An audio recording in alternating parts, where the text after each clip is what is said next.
Olá a todos, eu sou Daniela Dornelles Rosa, médica oncologista do Hospital Moinhos de Vento em Porto Alegre.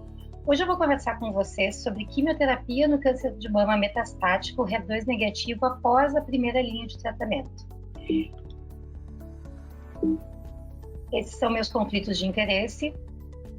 Eu quero começar conversando com vocês sobre a incidência cumulativa de metástases. A gente sabe bem, à luz do conhecimento atual, que ela é totalmente relacionada ao subtipo de câncer de mama que a gente está tratando. Então, por exemplo, aqui nessa curva a gente consegue ver bem que pacientes com tumores luminal A são as que menos têm metástases à distância. Por outro lado, quando a gente pega as curvas aqui acima, que tem mais incidência de metástases, a gente pode ver pacientes luminais HER2 positivo, lembrando que isso é numa era pré-bloqueio HER2, as pacientes com tumores basais, que geralmente são triplo negativos, e as pacientes luminal B. Eu quero chamar a atenção para vocês nessa curva aqui, amarela com a vermelha, que elas se aproximam muito. Então, pacientes com subtipos biológicos luminal B tem prognóstico muitas vezes reservado, parecido com triplo negativo. Então, a gente tem que dar muita atenção para essa doença. Quando a gente fala de câncer de mama luminal, a gente sabe que aqui nessa figura a gente consegue ver que os tumores triplo negativos, que são aqui os da bolinha preta, são os que têm maior risco de recidiva nos primeiros 3 anos após o tratamento. Ao mesmo tempo que eles têm maior recidiva, após esses 3 anos, esse risco já cai bastante. Por outro lado, os luminais, que são a bolinha vazada aqui, eles não têm um risco tão alto de recidiva, mas se vocês forem observar a curva ao longo dos anos após o tratamento cirúrgico, eles podem manter um risco de recorrência basal à distância após mais de 10 anos do diagnóstico. Isso tem várias explicações biológicas, existem algumas teorias de dormência de células, mas mostrando então que esses tumores também recidivam e também podem recidivar em torno de 30% dos casos. Como é que a gente escolhe o tratamento do câncer de mama metastático HER2 negativo? Temos que considerar vários fatores. A imunistoquímica do tumor, então a biologia, se tem presença de receptores hormonais, se é triplo negativo. Os locais de metástases podem nos ajudar na hora de poupar um pouco o tratamento, o que também vai dizer respeito aos sintomas que a paciente pode ter. O estado de menopausa, para ver que tipos de associações a gente pode fazer nos casos de hormonioterapia, quais foram os tratamentos prévios, qual é o intervalo livre de doença do tratamento anterior dessa paciente até a recorrência e, obviamente, as preferências do paciente. Aqui é um gráfico mostrando que pacientes com tumores luminais metastáticos, a gente sempre vai começar tratando com hormonioterapia. O tratamento correto hoje em dia é oferecer hormonioterapia com inibidor de aromatase associado a inibidor de ciclina, inibidor de CDK4/6. Por outro lado, quando a gente fala de pacientes com doença HER2 negativa, que são triplo negativos, a gente não vai poder lançar mão de hormonioterapia. A gente vai poder testar, por exemplo, para o PDL1, para ver se vai associar a imunoterapia ao tratamento. A gente vai fazer a avaliação germinativa da maioria dos casos, para ver se tem mutação de BRCA1, BRCA2 e possibilidade de usar inibidor de PARP. E fora essas duas alternativas, a gente vai ter um tratamento baseado quase que exclusivamente na quimioterapia. Então, lembrando que a gente tem várias linhas de tratamento para oferecer para o paciente, e essa apresentação a gente não vai discutir o tratamento com hormonioterapia, não vai discutir as terapias-alvo, a gente vai discutir as opções de quimioterapia para essas pacientes. Quais são as indicações de quimioterapia, então, no câncer de mama metastático? Bom, tirando, então, quem expressa PDL1 e quem tem mutação de BRCA1 e BRCA2, que a gente pode ter algumas opções de terapia-alvo, a gente normalmente vai indicar quimioterapia nos pacientes com câncer de mama triplo negativo. Aquelas pacientes, independente da biologia, que estão em crise visceral. O que é crise visceral? Crise visceral é uma condição muito rara, felizmente. É quando existe disfunção de órgãos que têm metástases. Então, por exemplo, pacientes com metástases hepáticas e com alteração de prova de função hepática. Pacientes com metástases pulmonares e com dispneia, disfunção respiratória. Isso só é considerado crise visceral. Lembrando que presença de metástases viscerais não é crise visceral. E também uma outra indicação de quimioterapia é a falha a linhas prévias de hormonioterapia no caso de doença luminal. Então vamos falar de quimioterapia no tratamento do câncer de mama metastático. Vários estudos avaliaram e mostraram que quando não tem resposta a pelo menos 2 linhas de tratamento com quimioterapia, a chance de resposta a linhas subsequentes diminui e se encoraja a inclusão em ensaios clínicos. Hoje eu quero mostrar para vocês que a gente tem uma terceira linha muito interessante para oferecer para essas pacientes e, claro, muitas vezes pacientes com doença metastática a gente já tem vontade de colocar estudos clínicos já na primeira linha de tratamento e se encoraja a fazer isso mesmo. Mas só lembrando que agora a gente vai começar a abordar um cenário de resposta ruim ao tratamento, ou de já uma paciente politratada que já recebeu 1 ou 2 linhas prévias e a gente vai ter menor chance de resposta às próximas linhas de tratamento.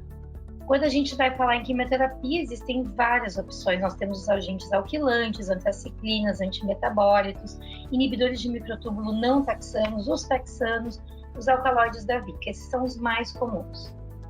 E muito interessante, como é que a gente decide se vai dar monoquimioterapia ou poliquimioterapia, quimioterapia e monoterapia ou combinada? Existem vários estudos e um que eu separei para vocês, é um estudo bem interessante, antigo, mostrando que a avaliação de uso de paclitaxel versus doxorubicina versus a combinação não mostrou diferença em termos de sobrevida global para essas pacientes. O que foi diferente foram outros fatores. O regime de quimioterapia não foi preditor de sobrevida, mas a ausência de receptores hormonais foi um preditor de sobrevida. O domínio de presenças viscerais, né, na maior parte dos órgãos serem vísceras com metástases, a presença de 3 ou mais sítios metastáticos, um intervalo livre de doença menor do que 2 anos até a recidiva e tratamentos sistêmicos prévios, todos esses foram fatores relacionados a um pior desfecho. Então, o regime de quimioterapia não costuma ser preditor. Quando é que a gente vai escolher, então, uma droga única? Quando a gente não tem uma necessidade de resposta rápida, a droga única tem menos toxicidade, então melhora a qualidade de vida. Nenhum agente mostra superioridade sobre outros na primeira e segunda linha de tratamento. E existe uma evidência mais consistente para antraciclinas e taxanos naquelas pacientes ainda não tratadas com essas classes de medicamento.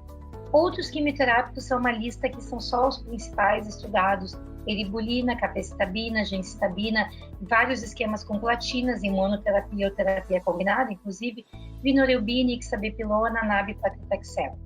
Aqui eu trouxe um desenho de uma classe muito interessante. Existem os derivados marinhos, que são antineoplásicos.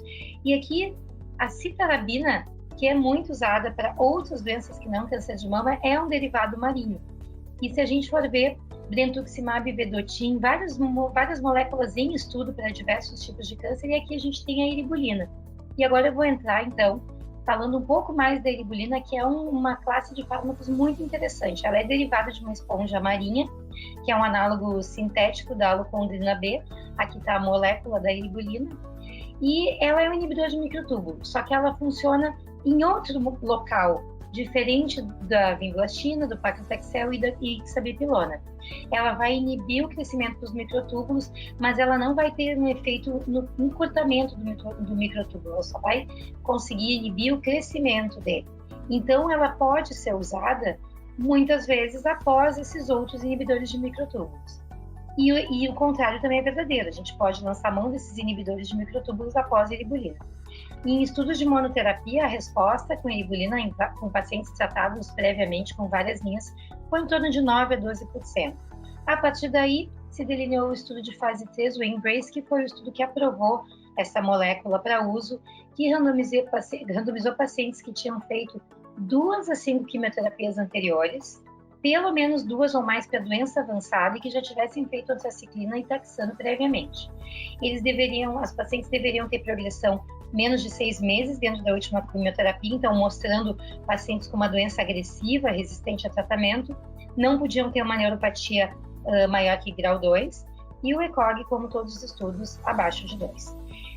Essas pacientes foram randomizadas para receber eribulina, e aqui eu vou chamar a atenção de vocês para o tempo de infusão, eribulina de infusão rápida, 2 a 5 minutos, isso pode otimizar também os locais de infusão de quimioterapia.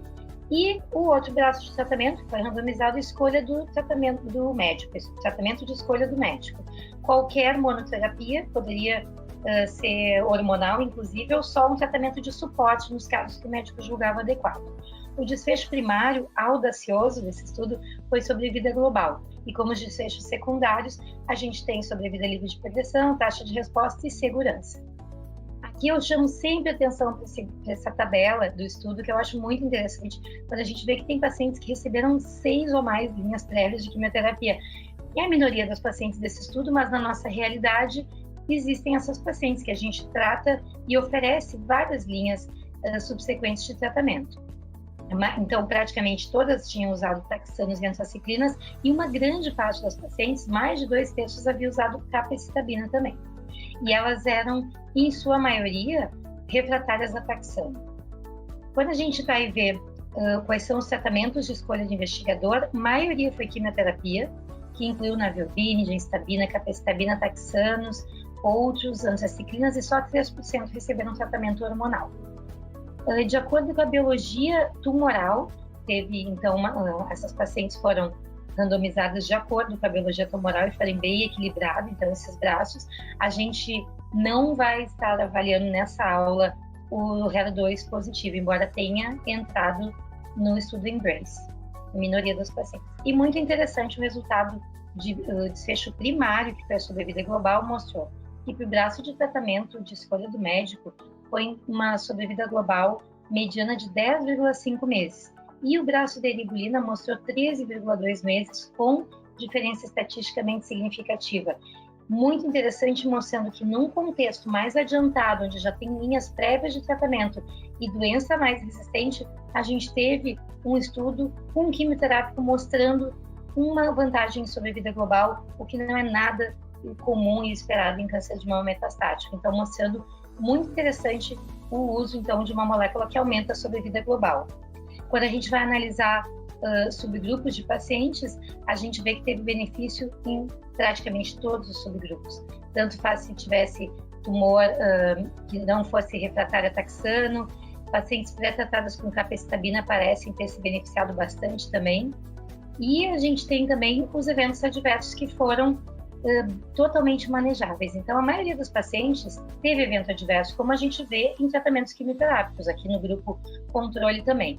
E eventos adversos sérios em 1/4 das pacientes nos dois grupos, eventos fatais, 4% dos casos no grupo da eribulina, 7,3% no grupo do tratamento de escolha do médico, e eventos adversos causando a descontinuação da droga em 13% com eribulina e 15% com outros medicamentos. A neutropenia foi causa de descontinuação de menos de 1% das pacientes. E a mielosupressão foi dependente de dose. E neutropenia febril aconteceu em menos de 5% dos casos.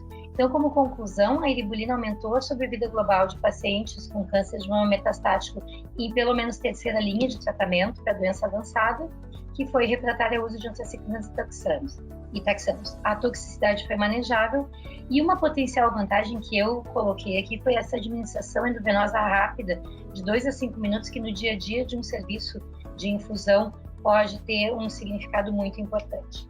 Trazendo dados de vida real que eu mostrei para vocês, um ensaio clínico randomizado, totalmente controlado.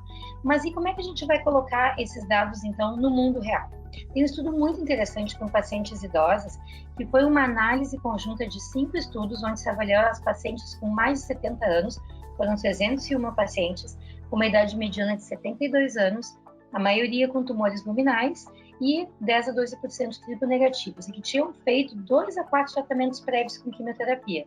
Interessantemente, a sobrevida global mediana dessas pacientes foi de 13 meses, muito parecido com o Embrace, e a sobrevida livre de progressão mediana de 4,8 meses, e a taxa de resposta de 23%, com um benefício clínico de 47%. Quando a gente vai avaliar a toxicidade, a gente vê que aqui esse trabalho que juntou esses 5 estudos mostrou que não teve casos de neutropenia febril para os pacientes com mais de 70 anos, teve neutropenia em torno de 37% nessa análise combinada dos estudos, inferior, inclusive, à análise combinada de estudos de fase 3. E astenia, fadiga foram bem frequentes, como se costuma ver nos estudos com eribulina. Então, mostrando essa diferença de neutropenia, favorecendo, inclusive, as pacientes mais idosas. Então, a eribulina foi bem tolerada nos pacientes com mais de 70 anos, com tratamentos prévios para doença metastática, e a toxicidade foi semelhante às dos estudos de pacientes mais jovens. Quando a gente vai ver os dados de vida real para todas as pacientes, a gente também tem um estudo bem interessante com 133 pacientes que já tinham recebido mais de 2 tratamentos prévios com quimioterapia e mostrou uma sobrevida global de 14 meses, de novo, muito parecido com o estudo clínico de fase 3, mostrando então que a gente está conseguindo reproduzir dados de vida real baseados nos estudos clínicos. Aqui, a resposta objetiva das pacientes foi resposta parcial em 21% dos casos e 43% de doença estável. Isso é muito interessante, porque quem trata câncer de mama metastático sabe que doença estável é uma resposta que a gente gosta muito de ver. Claro que a gente quer ver o tumor diminuindo, mas se o tumor estabilizar naquelas pacientes que vêm doença progressiva, é um resultado excelente. Claro que teve casos de doença progressiva, 1/3 dos casos, e benefício clínico em quase 40% das pacientes. Quando a gente vai avaliar as características clínicas, a gente viu que não teve diferença ter ou não tumor triplo negativo. O N é um pouco pequeno, mas aqui o benefício foi muito parecido nos dois grupos. Em relação a HER2 positivo, teve uma tendência a ter um melhor benefício para quem tinha HER2 negativo nesse estudo, um estudo observacional de vida real, e em termos de sítios de metástases não teve diferença também, e funcionou um pouquinho melhor para quem tinha até 2 tratamentos prévios, isso no mundo dos dados de vida real, mostrando que provavelmente aquela indicação da eribulina após o Embrace de terceira linha parece que na vida real tem algum sentido. Mas eu sempre lembro que o Embrace contempla outras linhas de tratamento também. Em relação à toxicidade, ela foi muito parecida com as dos estudos clínicos do Embrace, principalmente mostrando que neutropenia foi frequente nessas pacientes, mas fadiga foi o efeito adverso mais relatado nesses casos. Como conclusão, a eficácia no mundo real é muito semelhante aos estudos clínicos com eribulina. A toxicidade foi manejável, sendo fadiga a mais comum. Foi melhor em terceira linha do que em linhas subsequentes e um pouco melhor em tumores HER2 negativo. Como conclusões, então, o tratamento do câncer de mama metastático depende de fatores como subtipo biológico, tratamentos prévios, o intervalo livre de doença e preferência das pacientes. Lembrando que o estudo de fase 3 de eribulina colocou pacientes que tinham um intervalo livre de doença de até 6 meses, ou seja, pacientes que progrediram rapidamente durante o tratamento anterior. Para tumores luminais, a gente só pensa em quimioterapia após esgotar as linhas de hormonioterapia ou quando há crise visceral. Nos tumores triplo negativos, a gente quase sempre vai depender de quimioterapia. Dependendo da situação, tendo expressão de PDL1 ou tendo mutação de BRCA1 e 2, a gente pode lançar mão de terapias-alvo. Há várias opções de quimioterapia para o câncer de mama metastático e após as antraciclinas e os taxanos, a eribulina foi o único agente a mostrar aumento de sobrevida em terceira linha, com a toxicidade extremamente manejável e um bom desempenho em mundo real e também para pacientes idosos, o que é muito interessante. Muito obrigada, eu fico à disposição por e-mail para conversar com você sobre qualquer dúvida dessa apresentação.